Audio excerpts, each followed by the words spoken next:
Wasiya butino jundo kulikonse nkumutweberera abwasononda mutambula kuchiranwa lya Atubandike alina majaja wa musanza eri ndi chiranwa libola muli bwasanu antera mu Friday ajindya 20 hours kokuti chiranwa ndomuna eri lirainduluka munsabata ajindya 17 hours umutambula ikabotukabotu gwinaombi mwana mlombwana Harrington jikwangala pera mukati kabuzwa ebwasono ndaba ajorwe ndawidwa ipeperi ya jungwe mukati mu studio muno ndaswaigwa ankume ya mlombwana aba mba Isaac Insoneka iuzwa kujipani chikahiriya hulumende chipani cha Patriotic Front omnenangu ndamutambula kumubandi wa Atubandike alina majaja wa musanza Baba Harrington and I have abantu bonse beberera TV eswe na majaja wa musanza twarumba mbombo wanda rumba ikapati omunenangu mbuli mbotu tarika ikabotu muzurirwa kujipani jiri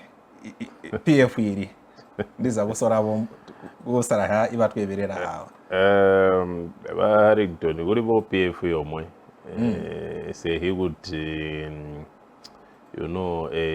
hihambwa kuti kulima PF manji na jiragulia we don't understand but kulipo PF yomwe and PF njotu hiswevo PF njibatu sila ba Edgar Lungu and PF njibasi ya ba Edgar Lungu. I think that bana Zambia bonse ngabali bali PF yagasi ya ba Edgar Lungu bali PF njibasi ya ba Edgar bali a leader ngoba to say that Edgar Lungu was acting president wa PF oyongo given Lubinda. So that is the only PF ijita exist. Honse hitu hamba olo hinga kuma politics agalo nga kwa kulabana no mazuba bantu bairebo okusobana but the fact is that PF iligo njomwe kulibo PF yomwe na kuti ndivere hejire njeja kwesu kuti PF ili konjomwe da ku PF ibi njenga twambaye ne kuliba PF ba blue kuliba PF ba white kuliba PF ba byani ba red shino nshikukula ba PF ba red bali ya alliance aba UPND icho chalo nchintu chakwambaye muntu bo kweneka botukabotu 5 cents ngamwa olobondimwe ngamwa chibona kuba chiruleme chwa ba PF batosebenza UPND so shonse sho shitondesha kwamba ngama politics chashika chindi kuli chindi chabuluya mma politics and ncho chino chindi ncho tubeteo chakwamba uli onse bona wakutanshima wali ambula chamukola wakuta mpeka ya ndime president wa PF but PF ili konjomwi and PF ili konjomwi iyo ichiteba given Lubinda as acting president or as president of the PF according to constitution ishikuba chita empower nkusu sha taking over that office of president naba president kabatapo in an event ya kwamba ba president batushia mbulimbo batushia mbo bakafu ba Edgar Lungu o kwa chanika incapacitation ili yonse ya kwa president vice president ulachita take over to run the party muli chira chindi cha interim until chindi cha kwamba party ya ku general conference uko turanda kuya before the end of this month makainyu for announcement ya kwamba PF itoya ku general conference before the end of this month. So once that happens turasiko omunenango inko kuti nojundi omwali hwidandri jisi ibenzu bangu higozwa mu chipani chikahiriya hulumende chipani cha Patriotic Front aba mba Isaac Insoneka pere mukati kabuzwa ibwasunu uchirano eri turaranganya ibuberesi bwankamu irera ya United Party for National Development iguzwa mu mwaka wa 2021 iguzwani yakabweza ibulero igusika mputu 10 awa ari mukunzabobo turanganya agusara igupati mbulimbo muhigari kwamba tedeni ijisi ija Zambia jiribambira igusala mu 13 mwezi wa 8 antera mu August 2026 mwaka ngomuna uno mbuli mbotarika ibulimo wese omunenango mugati kabuzwa iwasuno atwamba ore ahonto kuranganya ichipani cha Patriotic Front ndibona mbere nzindo mujisa antera ni vision njo mujisi kambo toranganya bombuli ichipani kuli manyongwe basi jisi bamba utedeni ichipani tachiwa hikochiko haku kuzundana antera kupikisana ahulumende irera ya UPND akambuka utedeni kuli manyongwe aliko kuli kudonsana twalibonera kwamba utedeni ichipani kwakaba kwandana atonsa alliance kakuli ichipani cha Patriotic Front nchijaka bamba ikabunga yitwa kuti tonse alliance kuinda mbaleli basi kwazwa bakali baleli bachisambomwe basi kwazwa ba Dr. Edgar Chagwarungu mwakatandwa muchipani antera mumbunga ya tonse alliance mbuti mbo mulibambira wamba kuti mukakupikisane ahulumende ilera ya UPND. You see mwakubona mdala chindali wamba kuti honse hichitikawa kababo mbuti chindi chitasiga inawa kuli chindi chabuyanga mu politics and chaliponya kuti chichotasiga inawa chenchi yoya chindi chabuyanga kambo ma elections ali muhwawe and confusion inga ilachitwa ilaletwa abantu banji maningi, you know. I think that koji taligileji or koji this problem koya talikira to lange wao koya katalikira problem hii problem yakatalika when bali mu government bakachita decide kuchita interfere ama politics esu as the Patriotic Front by kuchita sponsor individual to take the party, you know. Mwashibona chitika mu 2023 where bamausampa ababyabo bakachita hold bakapanga convention ya illegal bape kwa mapepa ku registrar of societies kwa kalinga collusion every step of the way kutalikira mpo yakatalikira ili ya confusion. So natulanda ku you see natulanda ku sorting a problem tulandika totalikira nkoyaka yambira so that bantu bashiba kwamba ichi chintu chashika wawa mpo chashika nkambo chakatalikira okulya so nko chatalikira ku foundation koko konkonto kwamba kokuli confusion. So ishishonse shakwamba yo ba PF twatandwa mutonse alliance chakachitabiyani chakalinga buyani shintu sha for lack of a better term shintu shabuluya because ngamwatanda biyani mwine nganda oromo panganda mpo mukala ndesa sununde samukumuswaya amana junza ndati ba Harrington kamuzwana ino yaba ni nganda yangu kambo mwandi chita accommodate ubola kukala mnganda, you know. It doesn't work like that. Tai mboji berega hintu honso, you know. Like every mbunga ili yonse ila ma rules. There are rules, you know. There are rules that people have to follow. So ishishito chitika mu PF ishintu, like I said, shabuluya, but at the end of the day tutoshita understand because the times we are in shintu shaso shirachitika. But there's no way that PF ngayatandwa mu tonse alliance nkambo takutonse kutaku PF takutonse alliance without PF tonse alliance is PF you know. Mbomwamba kale it was a creation of the Patriotic Front and Patriotic Front through the president wesu Edgar Lungu, okay. Tonse alliance is a brainchild ya Edgar Lungu.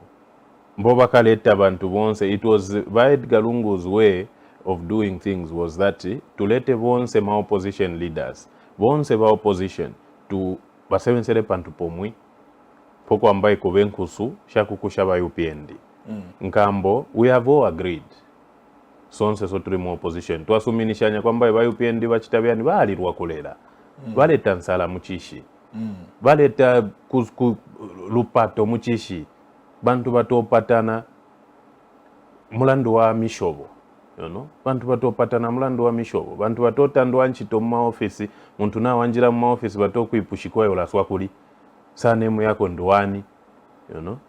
Ishoshonse nshintu shako ambaye kwamba tushirulamike tushiboshe munshira aba bantu barandika bachitebyani banoya ba UPND abanoya but kwamba ba UPND banoya ba opposition tulandika twachitabyani twasebenzera pantu pomwe and so ba Edgar Lungu bakachibona kwamba ba opposition kusebenzera pantu pomwe kunobeta bo wanu ayo Harikala bakosa Fred Membe kosa andiwe Peter Chanda kosa, you know, chishara kateka kosa teshi chisebe nseo atupange chobeta mchisungwai a special purpose vehicle which was the Tonse Alliance joba yakapangwa as an umbrella organization under which aya onse ma political parties ngabesa pantu pomwe akunyufwa na kwamba ya 277 bulya kwamba tuchitebyani tuchinje mfurumende tufutule chishi tulete lusumpuko tuindirishe kuleta lusumpuko ku bantu bene Zambia.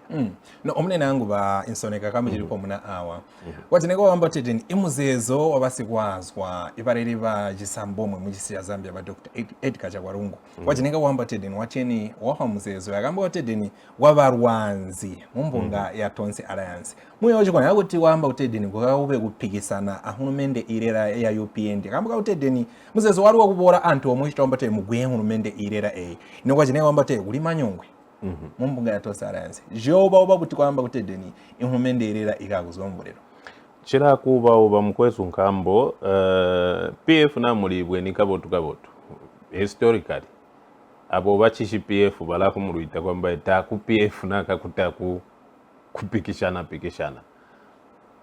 buli amboto amba Zambia is a democratic country swewo soba PF tulachitola echi tulachibwesa tulachiyumya tulachilemya echi cha Zambia kuba democratic country mu PF muri democracy so shonse sho mutobona ishi confusion njo mutobona yo ba PF batotakatania batotakataka batolwana batotandana ngamba surwe nkamboka kwambaye so tulachita encourage democracy without swevo as a party encouraging democracy ninga tatuboniyo ma instances ayango twabona kwambaye bantu bali 10 bali 11 banyamuka bonsa balanda kuba president no omune nangu nkamboka democracy kutaku democracy tulishibwe ni chipani chitachite democracy muno for instance chipani chiliwo chitolera ichi mbo bakafuita bamazoka bakachitalika chipani mu 2004 kushika cho chino chindi kwa babo muleli ongaye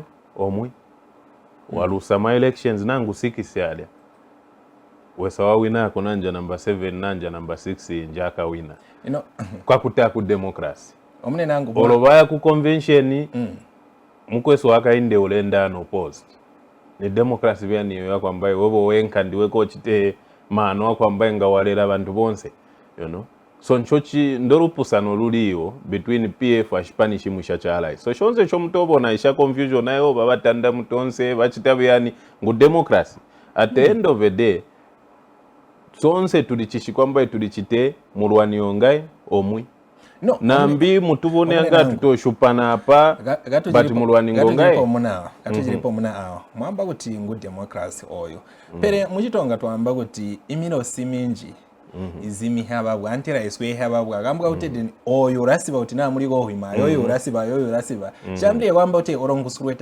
tamtete mumuja te kwandika kwamba kuti gakuli imuntu omwosiba chambe kwamba kuti ichipani ja Patriotic Front chere kwamba tekajisimu solori omwe ino twala ngabo oyo radonsa muye kwamba tenga jawo hinga kwamba kuti ibantu ibamutobera antera ma members babone kwamba kuti ngoyo ubwe hakupikisana ahulumenderera you see mwazibona zili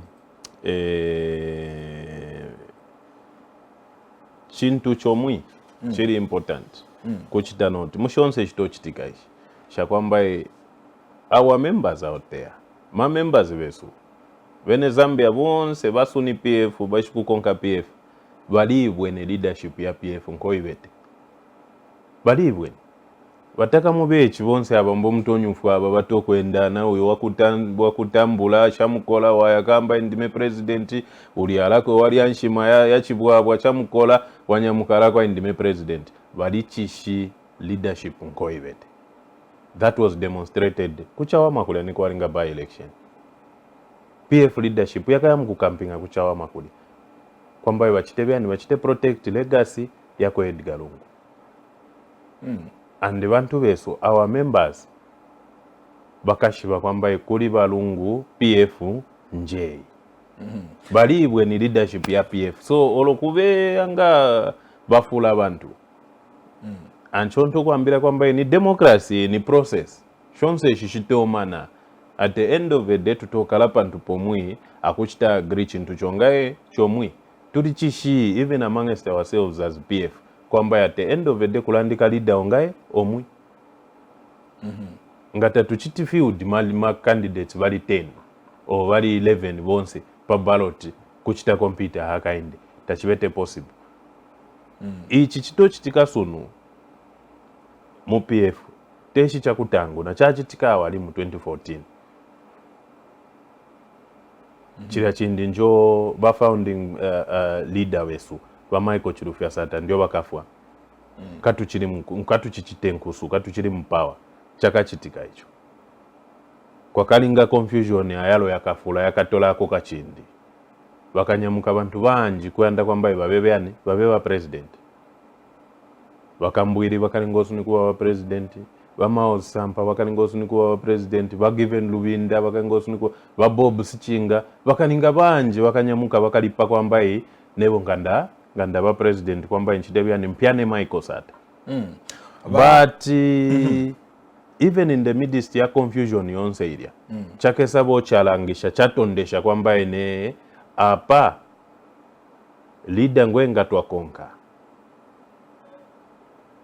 utoboneka kuba amano akwamba isonse nga watu sungana mbitu randa kuba bu president so bamwishita alabo osha kwamba bakambe kalo kakali walao oloko chishi kwamba tochite capacity ya kuba leader shakaboneka uchite capacity ngulya at the end of the day confusion yakachitika bachaka shika chindi cha kwamba basangwa atukale pantu pomwe atubone kwamba nambita tutonyufwa na swebo mwe bandime but common enemy ngotu chitenguli ngoyo na tubule kukala pantu pomwe tunyufane tuchatane kwamba tupange route yomwi uyu muntu nga watu chitabyani nga watu nyonyona sonse kwa kaba kunyufwana akwenda tokenda mboto akenda kushikira chindi chama election mboto amuina akainde mu 2015 aediga waba president chachitika alimu chino chindi na mbicha chitika at a different platform kambo we are not the ones in power but even then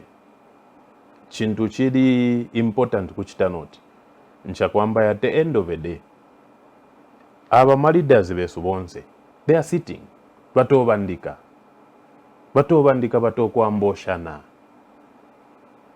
batokwamboshana uyo we alipange kubanga waba munene kuinda institution organization ya muchera wabala kwe wakomena utoba isolated and nato kuchita isolate as PF takunkwewe so at the end of the day mapandura gaboto munene ango gatujiripo muna awa ino twaranganya bo chipani kutegwa chitote chipani chede kwamba cheka GC imapepa ajipani ja Patriotic Front aligoli bakaepa ba UPND bakaepa mapepa bakaende government bakaepa mapepa bamfurumende bakaepa mapepa mungu chishincho musora kwamba mapepa akaipwa kuli bali mufurumende mbwipi buli abakachitika wa mapepa APF ndaringa kwamba nyoto atalika program kwamba ishachitika mu PF kutalikira 2023 chira chindi bamaozi ndio bakakolwa balo nambwalwa na nchinshi chaka bakola kwamba ibaeba pange ile convention ya bubeshi njo bakalingo chite ile njo bakamba ni retreat ya independence batochita celebrate independence amana baisandulula yaba ni convention bali pabu president wa PF without kuchita invite ma delegates without kukonka mulao wa PF mbowamba pa delegates pa composition ya ma delegates beshiku sala muleli wa chipani beshiku sala leader wa chipani musololi wa chipani okay bakalirwa kwamba bachitebyani ba following area process so nchotwambira so ba PF kwamba i confusion ya mapepa PF bato ichita sustain alimu bakaileta bakaitalika mba UPND on infurumende yaba hakainde hichirema kambo nonse muli chibweni chachitika ta kumuno mu Zambia chachitikao chako ambayo wayaku force headquarters pasata dembuli ichiro munsabata waonka ku force headquarters we munsabata utindabola ndi Insoneka kamundipa ma fingerprints musatade tajiberege okay it doesn't work like that. I am an officer taberege in that way. Okay. Same weekend, registrar of societies bagajula mado utimao sampa atole mahinambi we utibagagujinche ma office bearers bagazumina ba registrar of societies mu weekend in the night past midnight gabajincha mahina kukuya mahina ba Edgalungu and the rest of the leaders who were office bearers bajipanije suja PF we had to replace them with Mao Sampa and his friends bene jabingawa barubaga bamunyanga ali mu Mao's ngona ngo bali kusobana ntomwe. You see the confusion.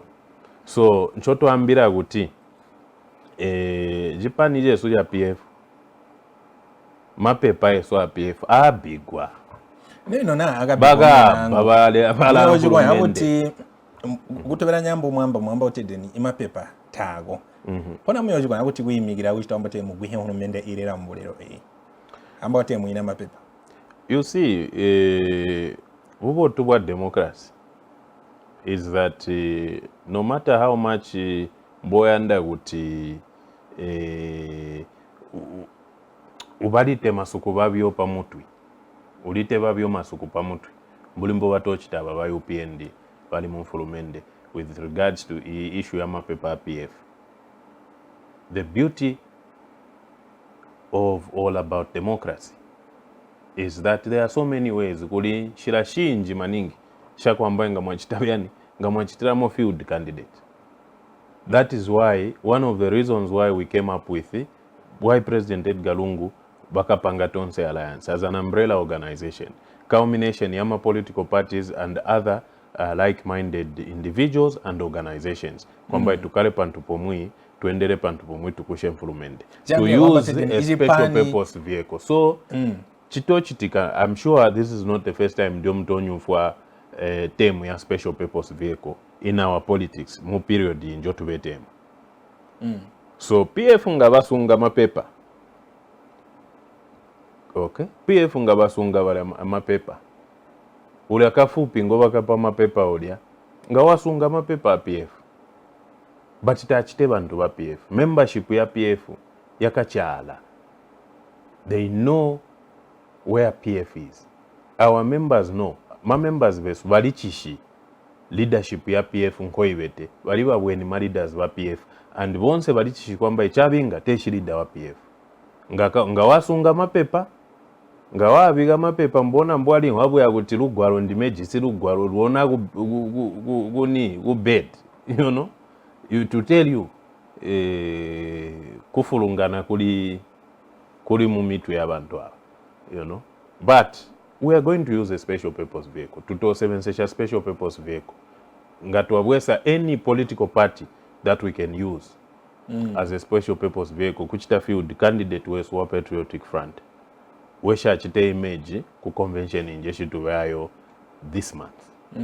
Okay, so once before uno mwezi gautanamana tuandikana kuti tuba convention tusale muleli umbi twamusala oyu muleli tulakala ntomwe aba benzuma mbotula ntomwe mu Tonse Alliance to decide kuti tupange decision kuti chili chipani chotuchiberehe ubika candidate weso kambo mu Zambia alliances don't field candidate njiri Tonse Alliance njo musala kwamba omne nango kambo Tonse Alliance mujenenga wamba te muri ba mundubire muri ba Danipule ujenenga wamba te deni yabagasaragale wamba te ngoyo utikabe muliri ba Brian mundubire.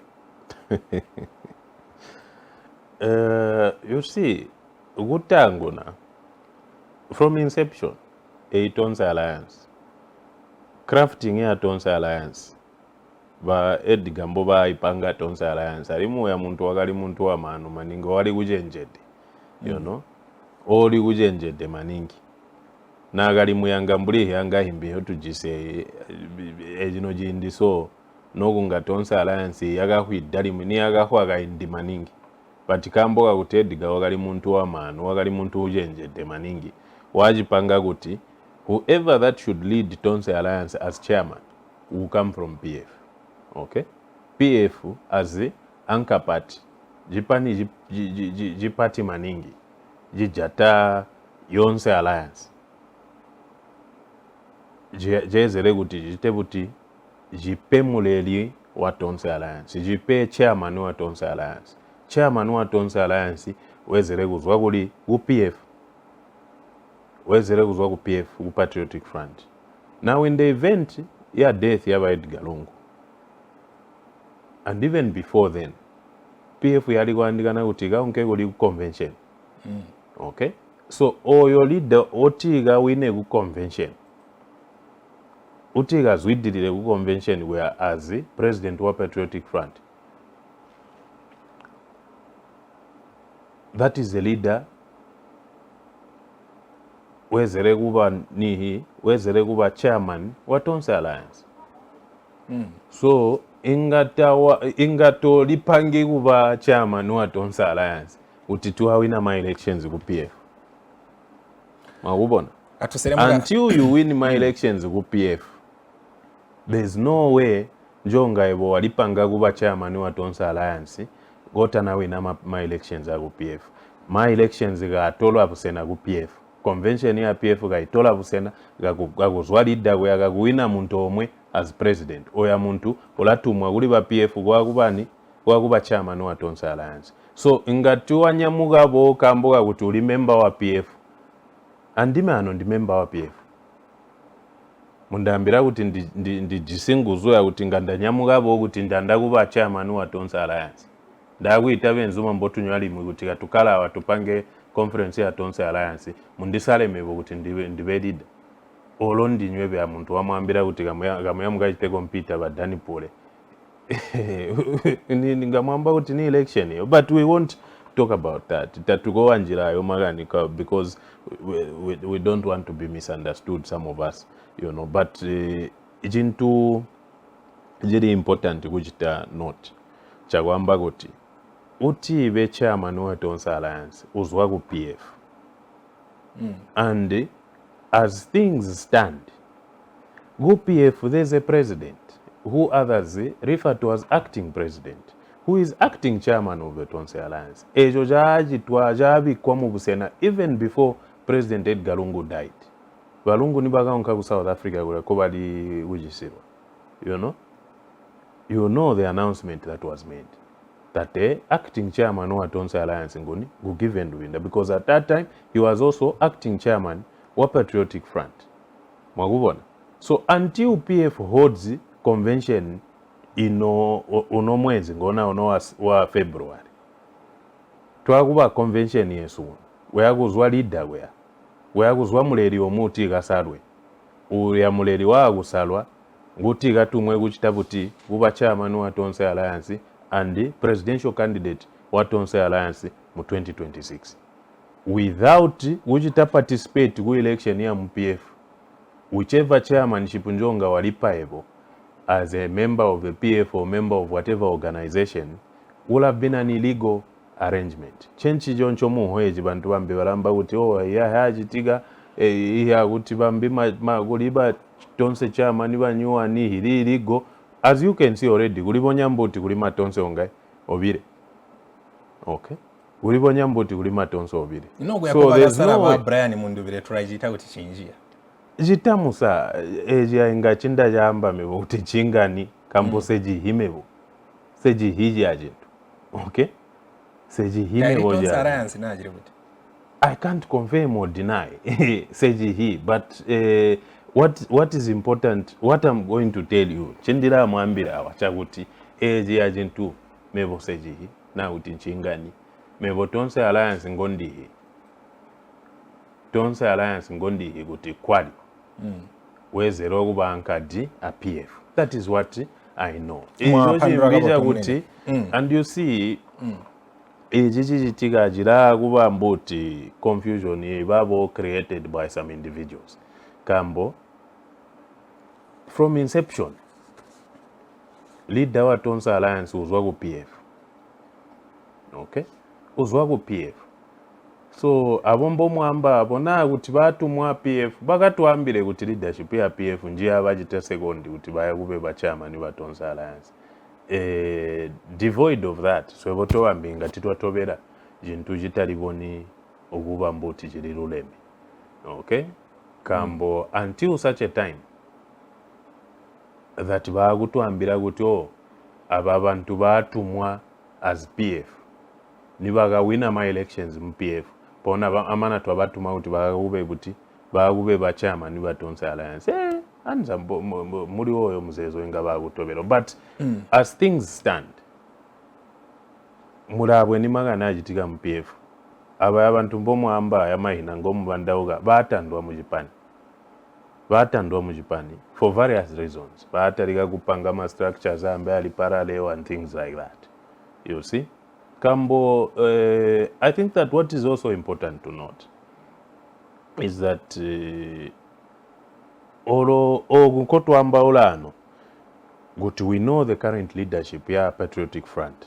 Taguligwamba guti, you know, it's an election year.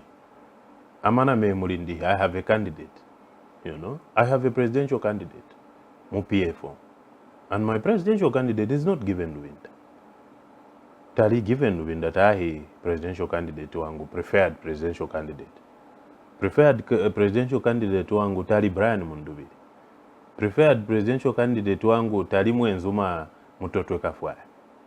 You know, preferred presidential candidate wangu tali Mao Sampa. I have a preferred presidential candidate, PFO. But even with that, tuli higuti guli leadership at the moment. Ndizamba makebizo. Okay. Guli leadership at the moment. Mawia sana ndo mutwe mdara. So jambia kwamba tenyo mwasaragale kwamba te werede kuweza ijuno mba makebizo. Ngo candidate bongo ndibweni ula amanu ujisimoyo wakutinga olela abantu. Atubole kugamboga gatuchiri atonsaransi pomuna awa.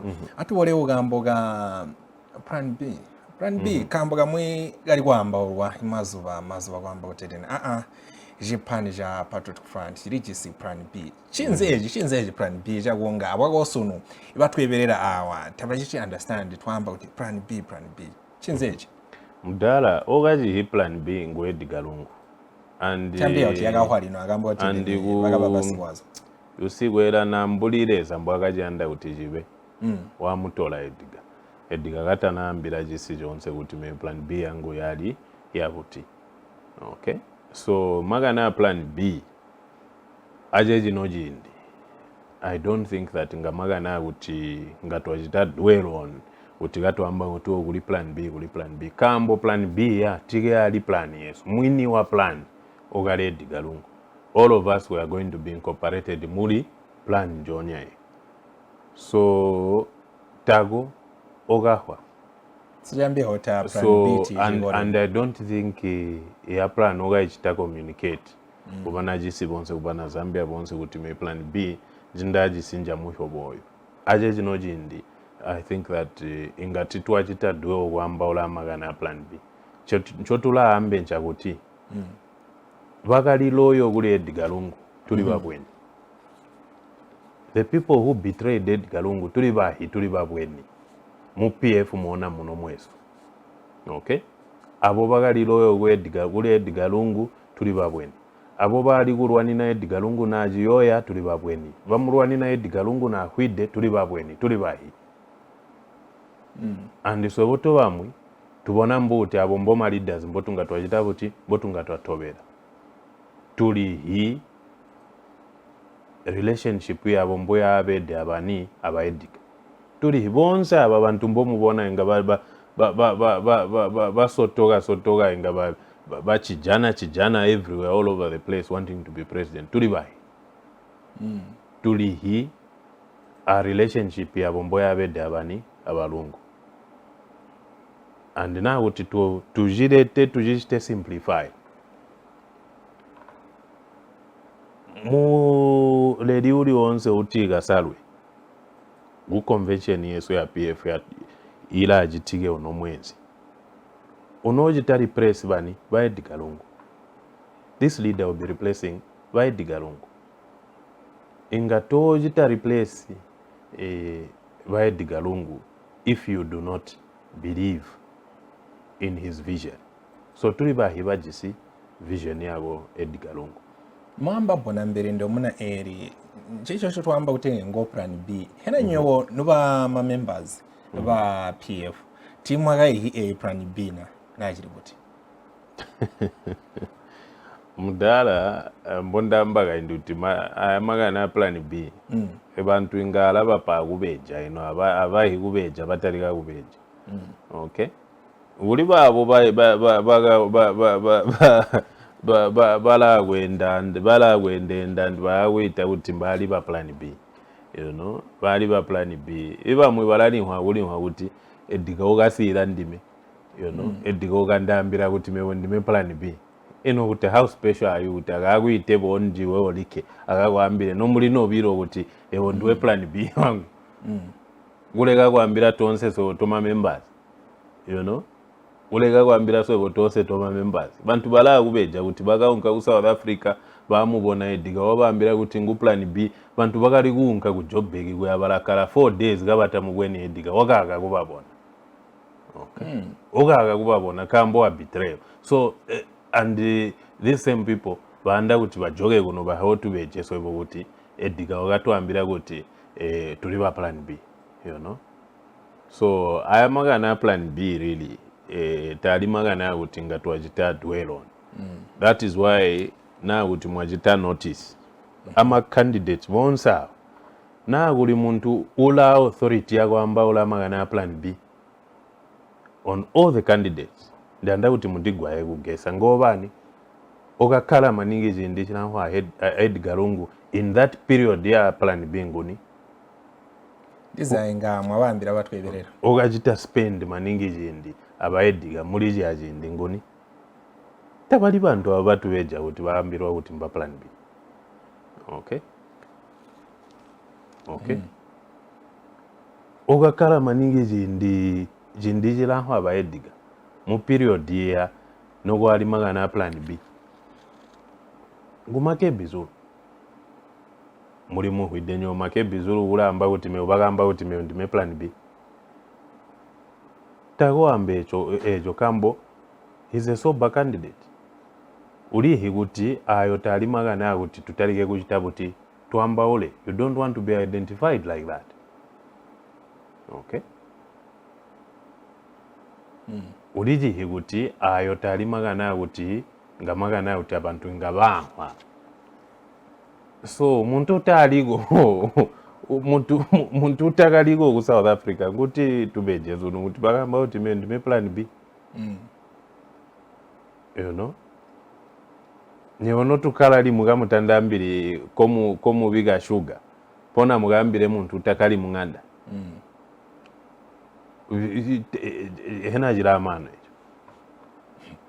Tarumbaga pato mune nangu kokuti namuteberera namwa tusangana lino tuli mugati mubandi wa Atubandike alina majaja wa musanzo warako turanganya itwambo twajesi kapati Tonse Alliance alimwi ahumende ya UPND mbuya bereka kuzwa mu mwaka wa 2021 kusiga mpo twendera alimwi turaguminia amagani agusala igu party imbulimbo mwigari kwamba otedeni ijisi ija Zambia chiribambira igusala mu mwezi wa itwi mu 13 mwaka ngomuna uno wa 2026 mbulimbo tuyobuzumanana ikabotu omune nangu kuti turanganye ijibera lino tubore kujibera ija gulanga ihurumende irera ya UPND kuzwani yakabweza iburero kujipani ijeno ja Patriotic Front mbuti mbuyaberega hena inga muipatu kwenyu tongae kuzwa ajigaja 10 kuzwa wani kusika 10 twaranganya bo hibera honse turanganya mbuli jibera ijarwiyo jibera janseba jibera jamayage tubore kujibera ija bulimi ahibera himu hisene omunene ingajira ndishupa maningi mazuwa manji maningi ngondi janiga mu media houses andene bandibu ya kuti ndi ba rating ebanta bana kuti ndi bakwenyu nembo bali kwenyu nabamuga mwini ingajira ndishupa maningi kambo mbulimbo ndi hivo mumulawo akukwenyuna wina kuba kwenyuna hafu kambo mewo bantu abanje ndinganda bapa bongo hafu na mulandizumia kuti ndikwenyune hafu inganda kuba kwenyuda at least ka hafu bo agaruka hafu awani kusika 10 mwaba patongaye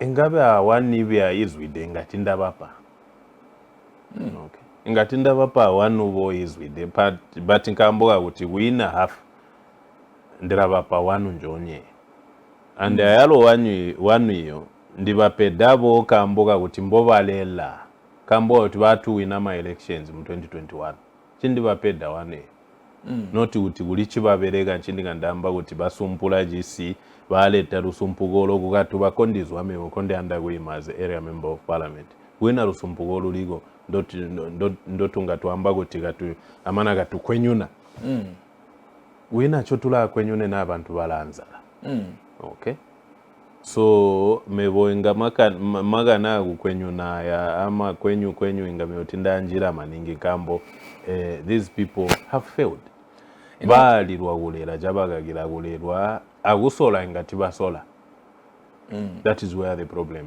is mwakubona so jirandire mena maningi kuti bandibo yakuti nga kwenyu natonga from 1 to 10 ndibapabo 1 and mwajimwa chindi bapeda 1 for simply existing ndiza tuinke muhibera exactly Twinke muhibera turanganye ihibera isine turange wamba gutedeni hena murajaya na murakwenyona atusangu ni kujibera ja Rwiyo ihumende ya UPNG yaganjira mu bulero mu mwaka wa 2021 usikapo twenderawa yagaleta ekirano wali ya Rwiyo rwa samba tulye bahijora tabajibadire mazubana unza bobo uli program rama miho allowances pona twaranganya bo imwerwe munji bantu bacheni bajoga kuchikoro ichirano eri mbuli ndinywe kuzwa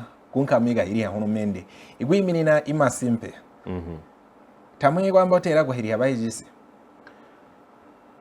mudala mebonda ndakuba realistic ndamba ola kuhintu ndi ta comment kuma matters management ndakuba realistic jija free education ndabona chimwamba ja free education jagaletwa chibageta bensuma ababuti alimu ndajibona barajibere amaningi kubeja abantu kuti twabereka okay jiri important maningi na tulanganya go Rwiyo lwa muntu ngu quality ya Rwiyo njo mubweza mwonka uli ujigolo okay for me nendiri realistic ingataji jisipindu jaguti kagutole mwana kujigolo keta baderi amana mwana ga bola ngudalo bona mbwaga onka kujigolo okay kujaniga kuti bana mujigolo moba onka gwe ama free education ngoba ambaya balakala mu classroom yomwe a teacher omwe bana bali 120 mujitabu te expect kuti teacher omwe agagwihe bana bali 120 agagwihe bana bali 70 agagwihe bana bali 100 bana bali 80 mu classroom yomwe ba grade 1 banjira ino tu and mwakubona tu grade 1 twamazubano twana tunini twana tunini maningi tumbi tujisima parents bakuti bala kusobanya bana maningi ngawe amwa tujiyamwa tujinyonka bya kubanyina twana tunini tutumwa kwa gwiya tuli 100 mu classroom yomwe they are being dealt with by mwana munini their fellow child who is basically 20 kambo maticha bamazubano mdala ma 25 years 27 years 30 years old ibambita gota jisa mwana taba jisa experience of parenting wina experience njoba jisa mu parenting balagwi atwana tunini nini tuli 100 tuli 20 tuli 120 ajindi jomwe iyo tairi education iyandigana mu jisijo. That is not the kind of education that develops a nation. Taludiru yolujita develop jiseo. What is important is that bantu kabaya kujigolo bagaye bagabole ya quality education yaguti bagatole jisi kumpera. Tamugoji tola kumpera jisi na gutigamuka mulabana bali 120 mu classroom yomwe. No. The idea ya free education ni idea mboto maningi. I think that is the idea that every government wants to implement. Ya free education. But you can only implement that idea or that initiative or that policy when na kuti mwakubona kuti mwayaga higolo hinji maningi mula higolo hinji, there's enough space for these children to be in a normal class. Kuti teacher pupil ratio gaidi gaboto, not teacher pupil ratio gaidi kuti one teacher to teach 120 pupils. For me, there are problem. I have a problem with that. No, kama chilipo mna awa Insoneka. Kuti nanda muhagaboto, mwapandura kwamba kutedeni irwiyo rwasamba tulie watora irwiyo ansi. Exactly. Kembombo bo. Exactly. Ino twaranganya bo inwige hainda bunze ogo. Basurutwe mu mutabi uranganya irwiyo. Ba Dr. ba Douglas Kyagalima. Bagambiriha imyero yagamba tedeni ibana bajigoro uno mwaga kapati grade 12 bagaperforma gabotu maningi ina gambiri yabamba tedeni imyerwe iyanja kubejana ajiributi kamba toranganya bombuli imutabi wa rwiyo ngati twamba kwamba tedeni biza ba UPND bolike baberega mutabi wa rwiyo ibapa imyerwe iya ababa UPND bala kubeja maningi so na olono babeja amwe mazuba ngati mwayiba kwiba utawa balabeja kambo balabeja lionse. So ingatimwa jita kuti you can quantify that as a gospel truth. But the fact of the matter is that now kuti tuanda kuti if we are being realistic, statistics are very important. Are important maningi. Tibage. But let's also be realistic. Sometimes my statistics are pegwai. Do not translate into the actual reality on the ground. Okay? They do not translate into the actual reality on the ground. There's no way kuti vana vari 120. A teacher omwe will come out of the classroom with straight A's. Even 90% of them, even 80% of them. Okay? The possibility is very low. Now, this is an election year. And in an election year, for lack of a better term, guliga dala gambinkondi hisoga kubulozi ugali gundambira jiguwa kuti any election year is an era of foolishness, for lack of a better term. You know? Kambo, you get to see a lot of unconventional.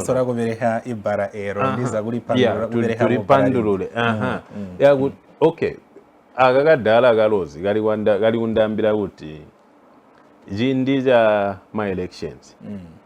Cheji indi iza kuti hintu hinji maningi hidi extraordinary or hita di ordinary. You know, ihimu iratonda gutondwa hijitiga mujindi my elections. What the lengths my politicians njoba yago to just create an impression that nchiba jita jiraberega. You know what I mean? So it could be that that is what it means. But chindamba gutimebo. What I'm trying to say is that a free education, the idea is very good. Everyone supports that education should be free.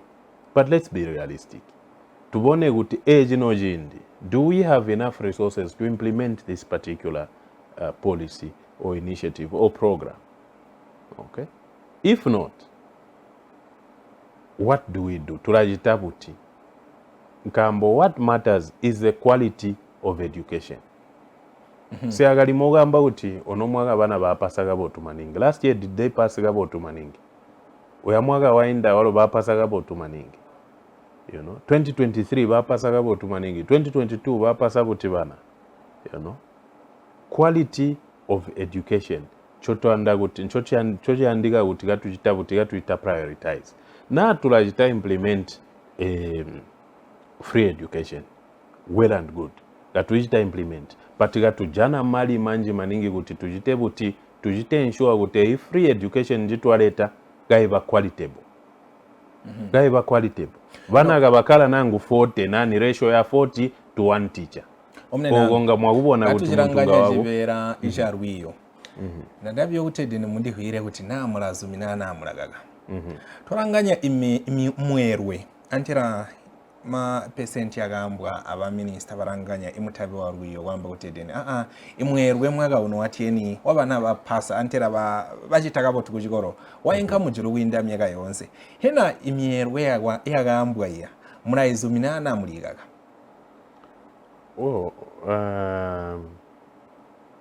omunene nyondinyo mwaga ihwamierwe and I want to trust you. I want to trust you ndanda kuti ndimujite trust me wenga kuti timwabeja tamubeji mbuli baba yabantu mbo babeja ndi jonse.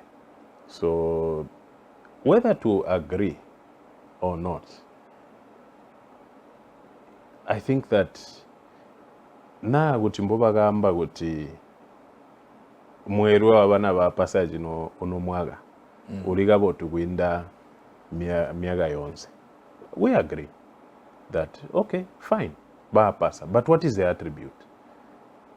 Hainda na buti unomwaga amwaga wa mana amwaga wa inda wa 2025 amwaga umbi wa 2024 mwaga wa 2023. What is the difference? Pasa buti unomwaga nobali kuhwera emiaga imbia go alimu. What is the guarantee that this pass rate or that growth or advancement in the pass rate iaguba maintained beyond this year?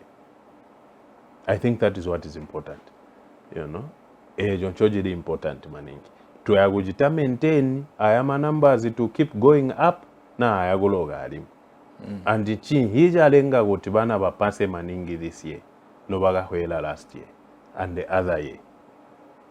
It is also important for us to figure that out. No kuti tujitebuti we progress on this particular issue, because without which that discover jalenga kuti bana bapase onomwaga maningi, and because when we find out what is attributed gupase, we are going to know whether it is sustainable or not.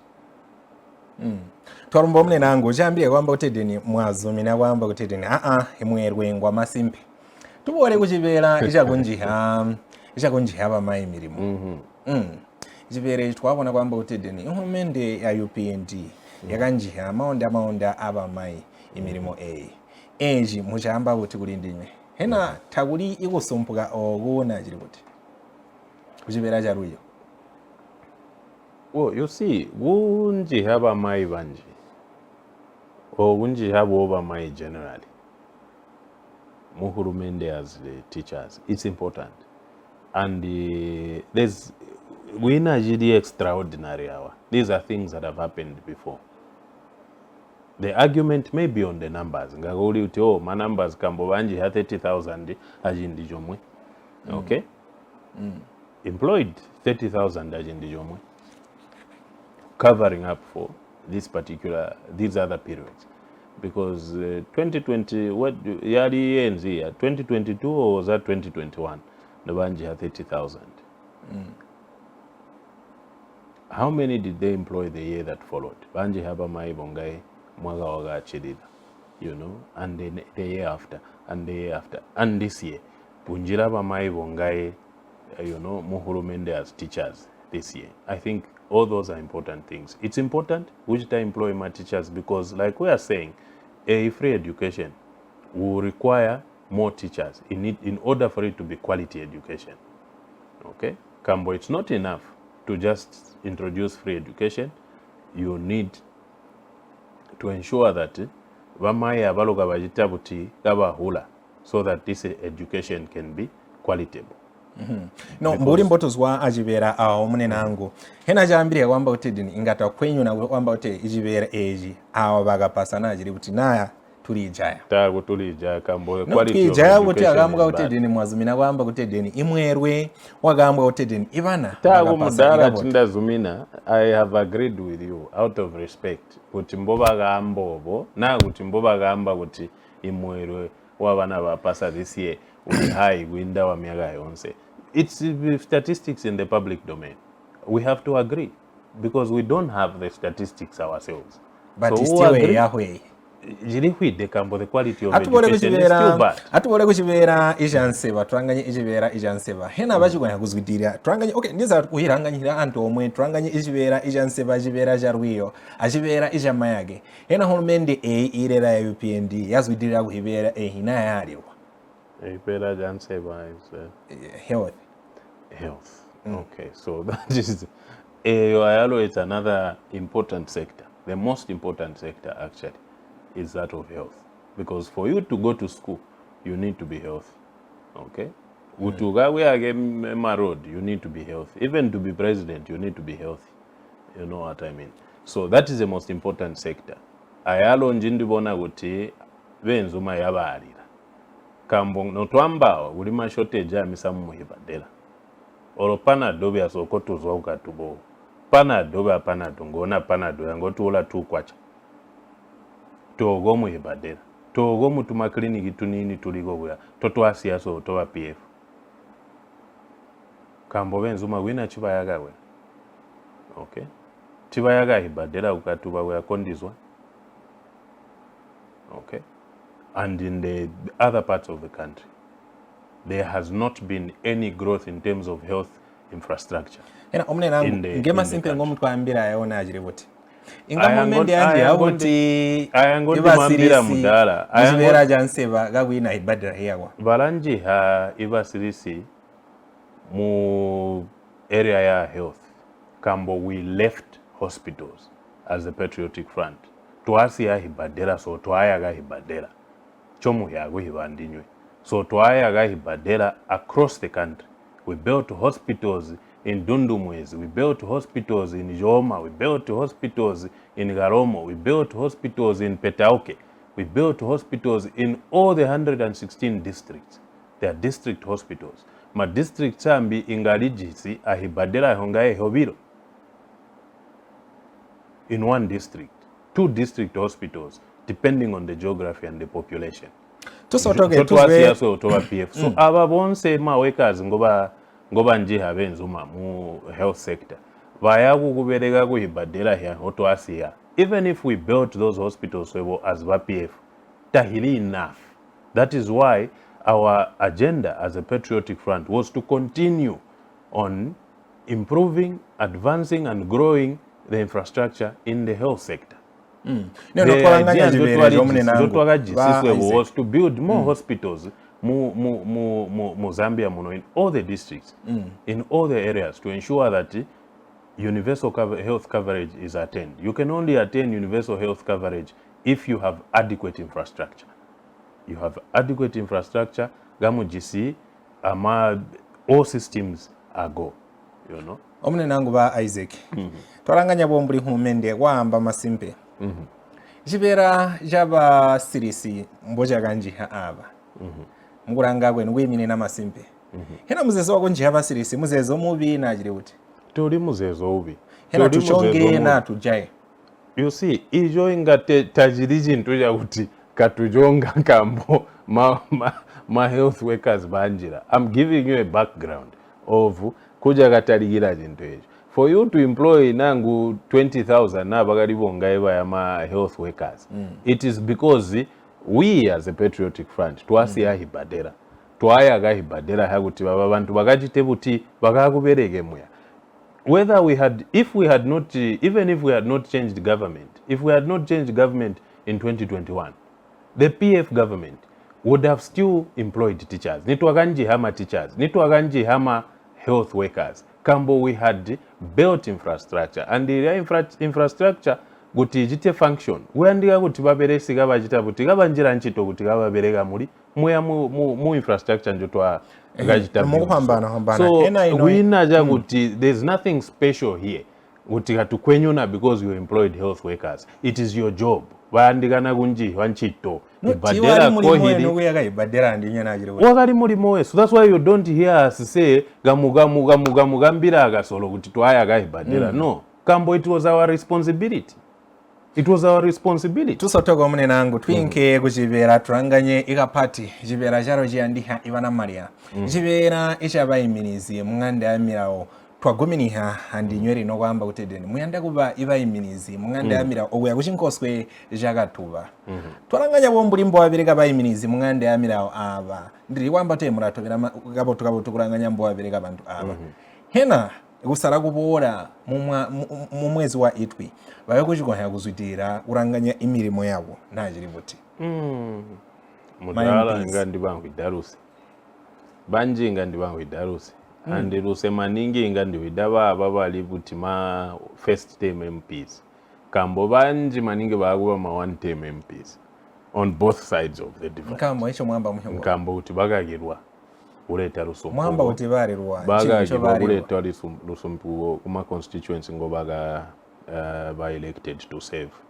For example, nevo nkonswa kukatuba kumishesu kubene mungole 2021 bene katuba ne bari ngosala bashikube emikana kunganda ya mirao ku parliament bashikube emikani na mukanso makansela ama mayors kuli ma expectations ngo bari ngochite kuli shintu ncho bakambirwa kwamba ishibala kuchitirwa kwamba bachite yani bachite elect aba bantu ma leaders bavotere aba bantu ma leaders. Okay, baba votera on the basis that wala kuchita improve ma living standards abantu bukale bw'abantu mukatuba bula kuba improved. Okay, kwamba abamama abamatata abachikola bwangu nyinesu ma youth abalo wala kuchanika abyani a benefit mu fulumende wala kuchanika benefit mu mali achishi icho chitato chitika. So and chintu chilenga kwamba muntu aboleleo bakuvotere alimu kwera na milimo njo wa sevenza na wakambira abantu kwamba road wakambira bene chombera kwamba road iswa ku 15 kuya kwa chombera we akuipanga we ula kuigrade bala kuipanga ikabe tama amana chakwalira kuinda to indiliko to chishia road mboyi bete kubicha chino chindi chamfula notuto kwamba so bantu batopenga kwenda distance ya 10 kilometers itotola abantu 3-4 hours kwamba ende kuswa kwa chombera ayashike ku 15 bantu bene mbosha mumbo mu muchiro chwabarenje batopenga marodi tabeteka boto mwalukata mulya bantu batopenga mucholokero mulya batopenga kwenda kambo marodi tabeteka boto no balingo ya bwinda mu babi Yesu mu 2021 bakalingo kwambira abantu kwamba ya marodi twakusatuka abambe bakalingo kwambira abantu kwamba kukatole kulika classroom block komwi ka community kaka yako aba community balakuyakirako ma classroom block wanje balakuyakirako shikolo shimbi kwamba bana banji bachite benefit mu free education chala icho takushayako bantu bakalingo kwambirwa kwamba balakuyakirwa ma police station ma police post nkambo bakabwalala bafula mbulimbo muibweni katuba ono apa yaba ni cosmopolitan area kwesa abantu banje ono tutokalabo pantu pomwanga yaba ni global village chakalinga nchiro chabalenje yakalinga ni Lengeland exclusively but apa twachita accommodate bantu nkambo tulabiliva muri one Zambia one nation bafula kuliba kuchipata kuliba mabemba kuliba kalubale kuliba kalunda kuliba kaonde kuliba nyika kuliba lamba mukatua batoka bantu bafula population ya chitabya ni yakomena na population yakomena bantu bakalingo kwambirwa kwamba balakuyakirwa ma police station ma police post nkambo bakabwalala bafula mbulimbo muibweni katuba ono apa yaba ni cosmopolitan area kwesa abantu banje ono tutokalabo pantu pomwanga yaba ni global village chakalinga nchiro chabalenje yakalinga ni Lengeland exclusively but apa twachita accommodate bantu nkambo tulabiliva muri one Zambia one nation bafula kuliba kuchipata kuliba mabemba kuliba kalubale kuliba kalunda kuliba kaonde kuliba nyika kuliba lamba mukatua batoka bantu bafula population ya chitabya ni yakomena na population yakomena it means that crime rate yalo ila chitabya ni la panembo ila komena na yakomena crime rate it means that security systems have to be put in place so that bantu babe secure to secure both property and the lives of the people ishota shitochitika.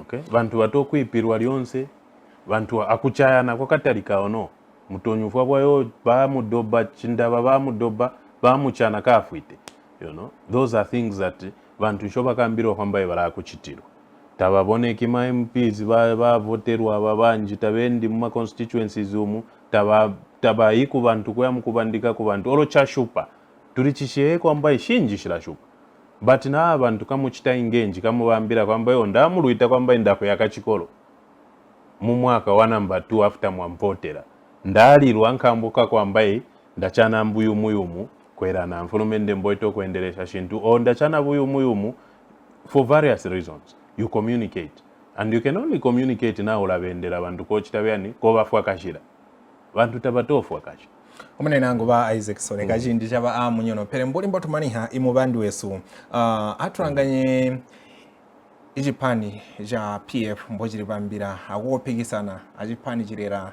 ja UPND alimwe hena gwayimine namasimpe muraro shomoro wagutinga mwabujigwa yaguguya ijipani jirera ja UPND muhwambana hwambana. Oh, yusiba kusha mfulumende teshishipani pese mbantu okay mbantu ali mbantu bala chirashika chindi chakwambaye bantu balema kwera na shintu mboshito kwenda muchishi bantu tabatoli ya 3 meals a day balema balanda kuchinja mfulumende okay bantu batola fuel udulite balema balanda kuchinja mfulumende bantu batokula fertilizer idulite fertilizer so wa PF tuaishi hapa 600 kwacha babyeso wabaitola these days fertilizer ila ulwa pama 1300 1400 per 50 kg bag of fertilizer vale mabene Zambia balanda kuchinja agriculture sector yesu yafwa balirwa balimi bakalingo tubecha mbalimi balalima anu muntu nakamba engumulimi atokwamba opalo wako you know balirwa kuchita improve agriculture sector notwamba pano notubandika pano mpotushite mukwesu mafamazi banji tabana kufola mali tuli babweni mafamazi nko batokona mu mabanki kwamba ibanofola mali tabana kufola mali manchevera aswangala ashala na kushalana bantu tabana kufola mali anona akotana kufola mali wakolisha manchevere kwe fara pache chino chindi ula kusha kuli mali yakula fertilizer kwamba ulime alimu mbantu aba bene Zambia mbowe bachinje government so as a PF as a patriotic front we are only available as a vehicle that the people can use to remove government and replace this government with a government that cares for the people. But in Zambia, they have confidence in us as a PF because they know what we can do in terms of development. We had one mistake. Chalenga kwamba ibatukushe mu government chilia chintu cha makadas. And tuwabambira mazambians bachibona kuchibona kwamba tuashileka shilia shabulu ya tuashileka. We are ready to come back and they are confident that they are going to change government. Bantu balema tabasuni kula busuwa 350 wa 400 kwacha balema balanda kuchinja government. So njo confidence njo tuchiteyo. Mutabatano mubecha yota ko opposition ita kumfurumende ilela ichita determine what is opposition in any government. They can't decide that. Ndarumba kapato munenangu mubaraye ibatweberera buli mbotumana mubandi.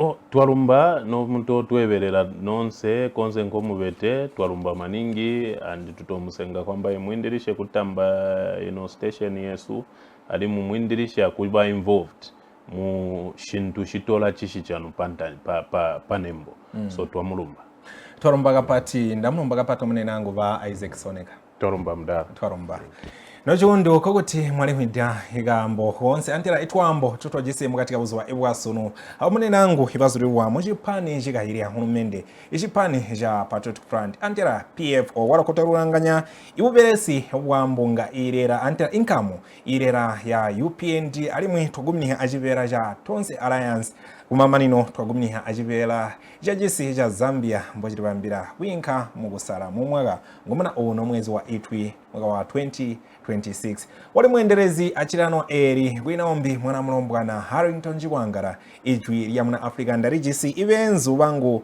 abamba Isaac Insoneka mbona mbeyambi tegareno jundu kokuti amuka kutwabe ijindi jibola achirano ndomuna eri muri bwa sanu antira mu Friday ajinja 20 hours ibwarino twamba kuti mabondo harajaragabwa gamsumanana kweberera namajaja wa musanza nachirano eri mwali jana kumamanino mwatapenga inga mwaleberera munsabata i ajinja 17 hours ibwarino twamba kuti amujare jibola